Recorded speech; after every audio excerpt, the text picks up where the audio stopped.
নমস্কার, অবসরে আপনাদের সকলকে স্বাগত জানাই। আজ আমি আবারও নিয়ে এসেছি একটা কাফ রিলিফ ফর্মুলা। ছোট বড় সবার একটা কমন সমস্যা হচ্ছে সিজন চেঞ্জের সময় ঠান্ডা লেগে যাওয়া। আর অনেক সময় হয় যে বুকে ভীষণ রকমের কফ জমে যায়, শুকনো কাশি হয়। আর এর থেকে বাঁচার জন্য আমরা অনেক সময় কাফ সিরাপও নিয়ে থাকি, কিন্তু কাফ সিরাপে অনেক সময় সহজে কাজ হয় না, অনেক লম্বা টাইম ধরে আমাদেরকে ওষুধ নিতে হয়।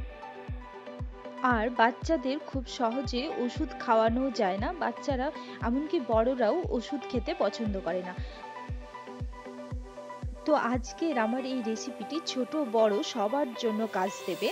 খুব সহজে ঘরোয়া কিছু ইনগ্রেডিয়েন্টস দিয়ে বানিয়ে ফেলুন এই কাফ রিলিফ রেসিপিটি। এর মধ্যে রয়েছে ঘি।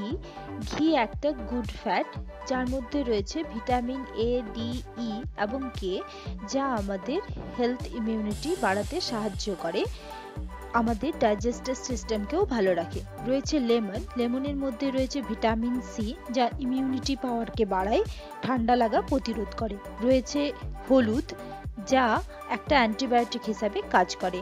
আর রয়েছে গোলমরিচ বা ব্ল্যাক পেপার, যা বডির ডিটক্সিফাইডস হিসাবে কাজ করে, আমাদের ডাইজেস্টিভ সিস্টেমকে ভালো রাখে। এর ফলে বুকে বসার কফ সর্দি খুব সহজে রিলিফ হয়ে যায়।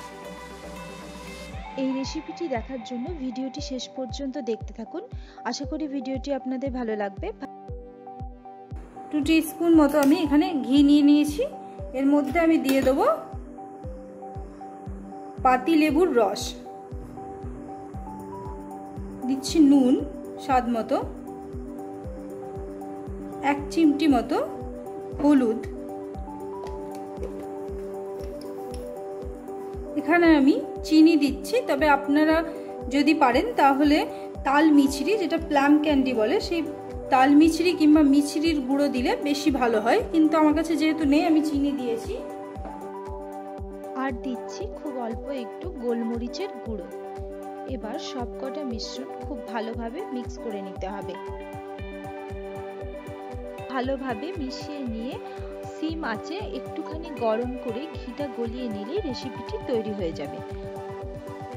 ছোট বড় সকলেই এটি খেতে পারেন। এটি খেতেও খুব টেস্টি হয়। পুরোপুরি কফ রিলিফের জন্য এটি পরপর কয়েকদিন খেলেই আপনারা নিজেরাই রেজাল্ট বুঝতে পারবেন। একদম সিম আছে, ঘিটা গরম করে গলিয়ে দিতে হবে।